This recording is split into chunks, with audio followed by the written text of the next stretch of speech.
Buen día, compañeros y compañeras en misión. Es un honor para mí participar en esta prestigiosa cátedra Orlando Costas y conversar sobre este tema que ha sido mi pasión a lo largo de mi vida. Agradezco a los organizadores de la cátedra, a los hermanos y las hermanas por esta oportunidad.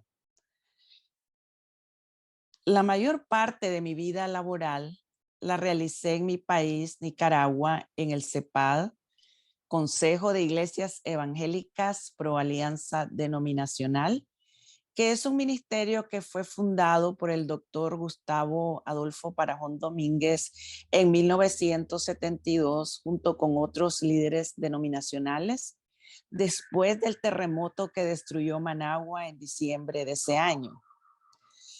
En 2022, el CEPAD estará completando 50 años de servicio a Dios y al prójimo, como es su lema.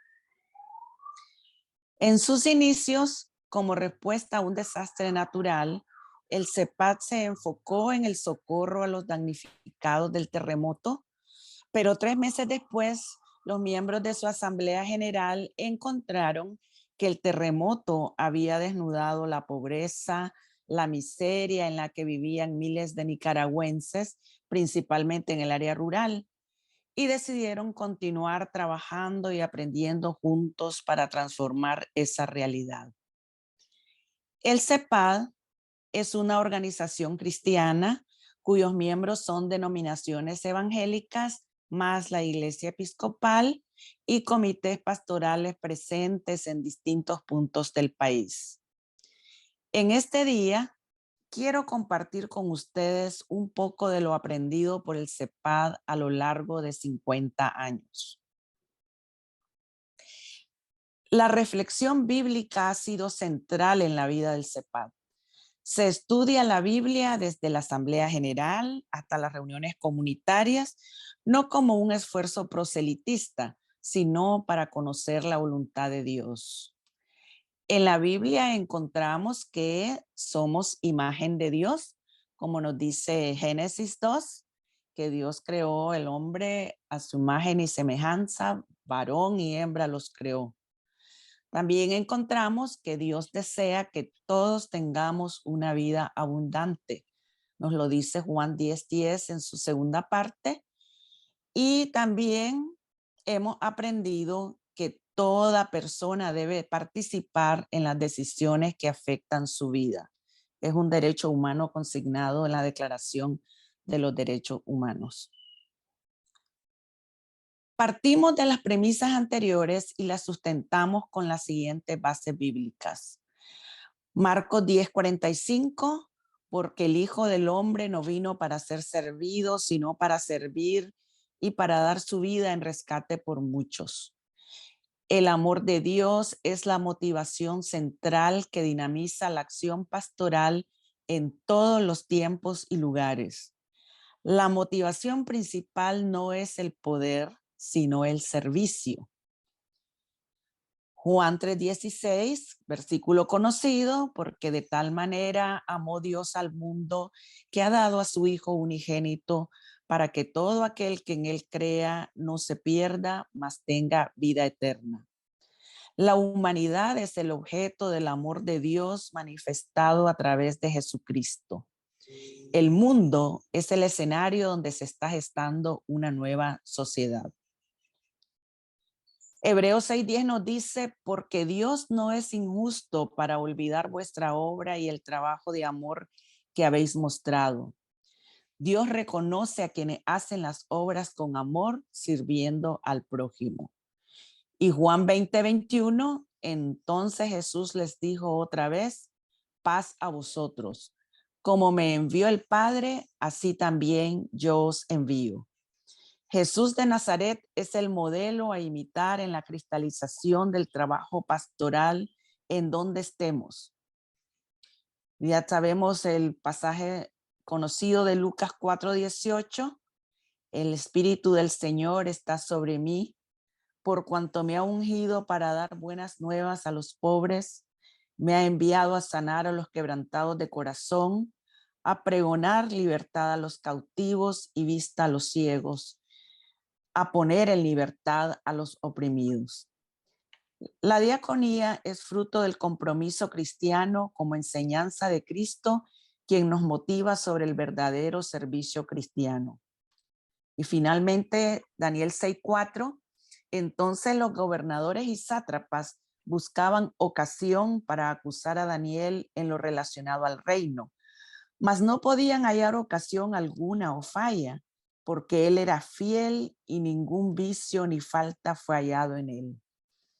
El liderazgo debe tener carácter íntegro, genuino, honesto, eficiente y transparente delante de Dios y de los hombres y las mujeres. Me referiré ahora al tema que se me ha encomendado, transformando un barrio. Me gusta la manera como los y las organizadoras de la cátedra han titulado el tema, transformando un barrio en gerundio. Como dice un querido y respetado pastor bautista nicaragüense, el reverendo Carlos Manuel Villagra Morales, me encanta el gerundio porque denota acción, movimiento, nada estático, nada pasivo. El gerundio es, en diversas lenguas, una de las formas no finitas del verbo, es decir, una forma verbal que no se define por rasgos tales como el tiempo, ni el modo, ni el número, ni la persona. Es dinámico. Si hablamos de transformar, tenemos que comprender qué significa la palabra. Según los diccionarios del idioma español, nos dicen que transformación es el cambio de un estado a otro. Quiere decir que no estamos de acuerdo en el estado en que estamos y queremos cambiar, queremos mejorar ese estado hasta convertirlo en otro. La transformación siempre es un proceso. Nunca debemos sentirnos satisfechos por el cambio que hayamos logrado, sino que debemos seguir siempre en la búsqueda para mejorar. Transformar puede ser resultado de acciones externas cuando estamos hablando de objetos. Se puede transformar un trozo de madera en una silla o unos cuantos ingredientes en un plato de comida. Pero para lograr una verdadera transformación de una persona o de una comunidad o de un barrio, se necesitan acciones internas con ayuda externa. Quiero compartir el modelo de desarrollo que aplica el CEPAD en su trabajo comunitario. Es un modelo que está en movimiento, revisándolo y adecuándolo al contexto y a las condiciones. No es algo nuevo, quizás otros grupos lo estén aplicando, pero es un modelo que ha funcionado y funciona en las comunidades que acompaña a CEPAD. Como he dicho anteriormente, el CEPAD enfoca su trabajo en las áreas rurales, pero el modelo puede aplicarse en cualquier comunidad, sea urbana o rural, sea un barrio, un grupo de vecinos, incluso en una iglesia. En esta cátedra usaré el término comunidad para referirme al grupo de personas que desea transformar una situación. Este modelo se empezó a implementar a partir del año 2000 para abordar integralmente la superación de la pobreza y las condiciones de sobrevivencia, para mejorar las condiciones materiales de vida, el desarrollo de capacidades locales, para profundizar en la recuperación de tecnologías tradicionales y adopción de tecnologías adecuadas a las condiciones existentes, además de acciones orientadas a la conservación y manejo adecuado de los recursos locales y promover el cambio de actitudes en nuestra relación con la naturaleza.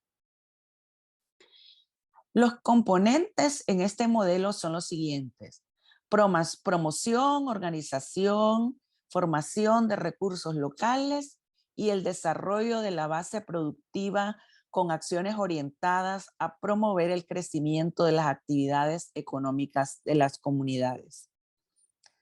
Un eje transversal de las acciones de CEPAD y por consiguiente de este modelo es la incorporación del enfoque de género para crear condiciones de mejoría en las relaciones entre varones y mujeres.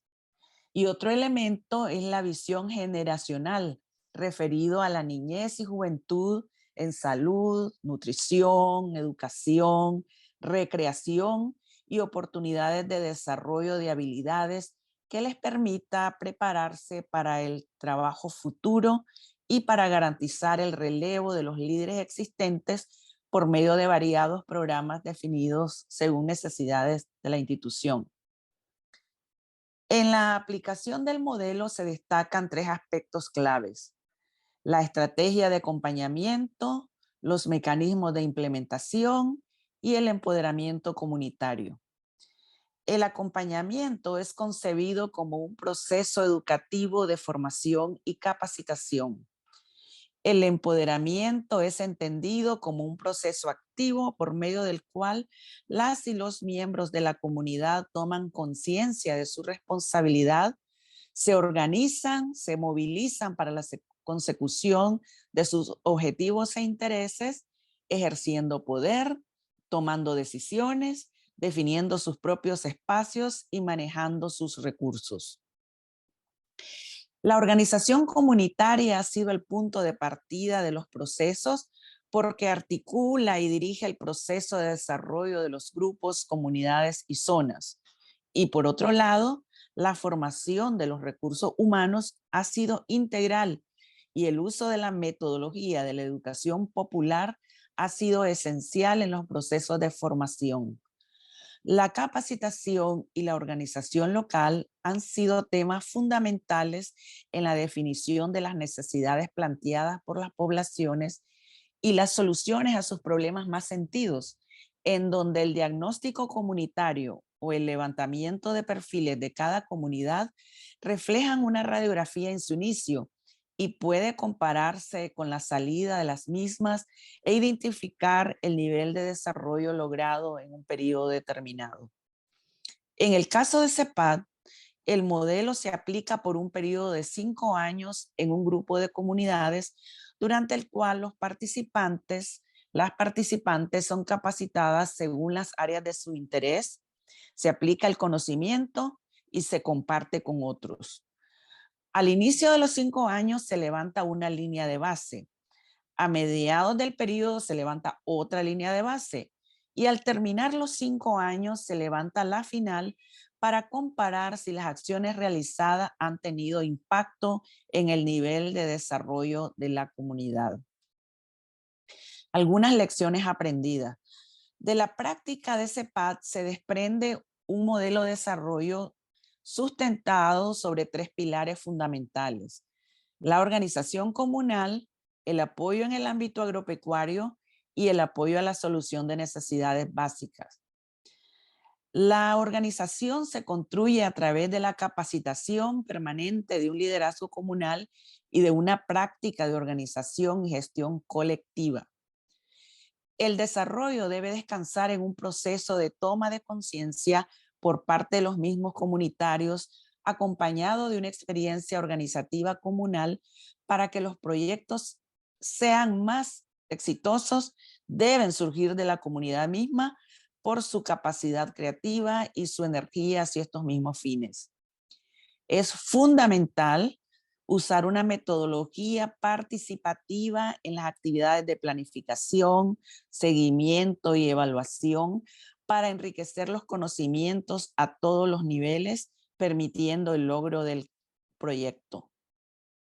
Los retos o desafíos es el deseo de que el modelo aplicado contribuya a mejorar las condiciones de vida de los más vulnerables de la población. Esto implica generar condiciones internas en las comunidades que permitan la sostenibilidad de las mismas. Que las comunidades al finalizar un periodo estén en condiciones de continuar solas el proceso, analizando su realidad, preparando proyectos, gestionando ayuda y ejecutando proyectos para un mayor desarrollo con la participación de todos: hombres, mujeres, jóvenes y mayores. ¿Cómo se puede lograr esto? mediante las alianzas que la comunidad realice, ya sea con organizaciones presentes como iglesias, organismos no gubernamentales, expresiones del gobierno o con organizaciones fuera del territorio. El desafío es asegurarse que sea la comunidad la que decida qué desea transformar y cómo hacerlo sin imposiciones de los agentes externos. Otro desafío es la participación de la mayoría. Siempre habrá personas indiferentes que no quieran trabajar en el proyecto por distintas razones. Puede ser que hayan sido engañados antes, que no tengan confianza en los líderes, que creen que no tienen que aportar.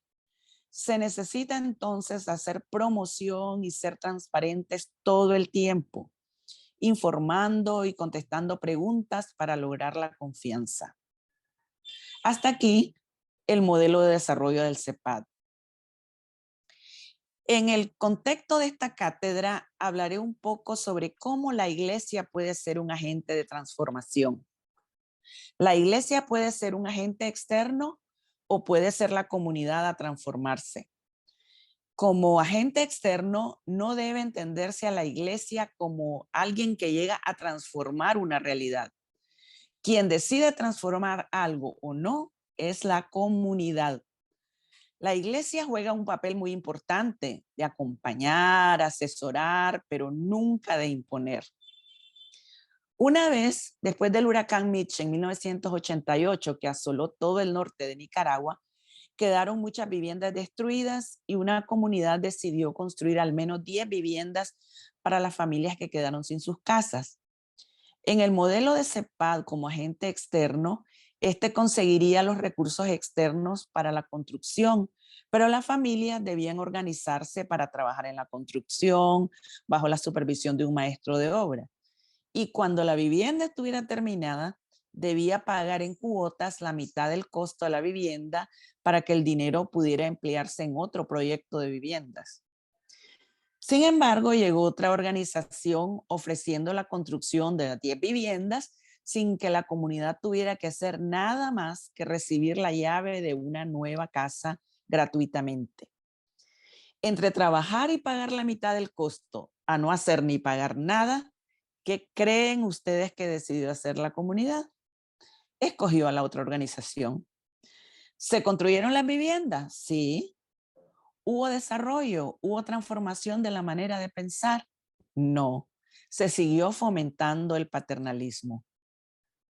Es una tentación como agente externo de llegar a una comunidad y definir qué necesita la comunidad y hacerlo por ella. La comunidad se transformará físicamente, tendrá energía eléctrica o un centro de salud, pero nunca estará lista para apropiarse de esta transformación. Hay un dicho en español que dice, lo que no nos cuesta, hagámoslo fiesta. La comunidad no tomará las decisiones que afectan su vida, sino que esperará siempre que otro lo haga por ella. Otra tentación para la iglesia como agente externo es involucrarse en la comunidad con el fin de ganar miembros. Esto se llama proselitismo. He leído que hace muchos años en China surgieron lo que se denominaron cristianos de arroz. La iglesia invitaba a los cultos a todos los vecinos y cuando terminaba el culto se repartía arroz como alimento. El templo se llenaba, había profesiones de fe, se quedaban hasta el fin del culto para conseguir su saco de arroz. Cuando se acabó el arroz, se fueron los que habían hecho profesión de fe. Un desafío para la iglesia es no usar un plato de comida como anzuelo para ganar miembros. Mientras se desarrolla un proyecto de transformación en la comunidad, se puede predicar, se debe orar, en todo momento se debe dar testimonio como iglesia, pero sin imponer nuestra fe en los demás. Dios hará el resto. Nos dice Hechos que perseverando unánimes cada día en el templo, partiendo el pan en las casas, comían juntos con alegría y sencillez de corazón, alabando a Dios y teniendo favor con todo el pueblo. Y el Señor añadía cada día a la iglesia los que habían de ser salvos. Hasta ahora he hablado de la iglesia como agente externo en el barrio, en la comunidad. ¿Cómo se aplica el modelo de desarrollo cuando la iglesia es la comunidad que tiene una necesidad que transformar? Se aplican los mismos principios. Al definir la necesidad, todos y todas deben participar, hombres, mujeres, jóvenes, sin olvidar la necesidad de los niños. Se debe nombrar un comité o comisión para la ejecución del proyecto. Se planifica tomando en cuenta todos los elementos. Se busca primeramente a lo interno los recursos y si no hay suficientes, se mira alrededor para ver si hay alianzas que se pueden formar. Se supervisa, se evalúa, se rinde cuentas una vez terminado el proyecto. ¿Qué podemos concluir? La organización es clave. La comunidad debe estar organizada alrededor de un grupo más pequeño, al cual puede llamarse comité, junta o de otras maneras, pero que serán los responsables de liderar las acciones y de rendir cuentas a la comunidad. Este grupo más pequeño debe ser elegido por la comunidad en una reunión para que tenga la aceptación de la mayoría, sino de la totalidad. Debe estar formado por hombres, mujeres, adultos y jóvenes. Ya he dicho que para que exista una transformación debe haber una necesidad de cambiar algo. Una necesidad que los miembros de la comunidad, mujeres, hombres, jóvenes y mayores deben identificar. Es esencial la participación de todos porque no todos los grupos tienen o están conscientes de las mismas necesidades. Por ejemplo, en una comunidad hay muchas necesidades. Generalmente, los hombres identifican como la necesidad prioritaria conseguir crédito para sembrar, mientras que las mujeres identifican como su necesidad la construcción de una escuela para la educación de los niños. Los jóvenes pueden identificar que la desintegración familiar es la necesidad prioritaria.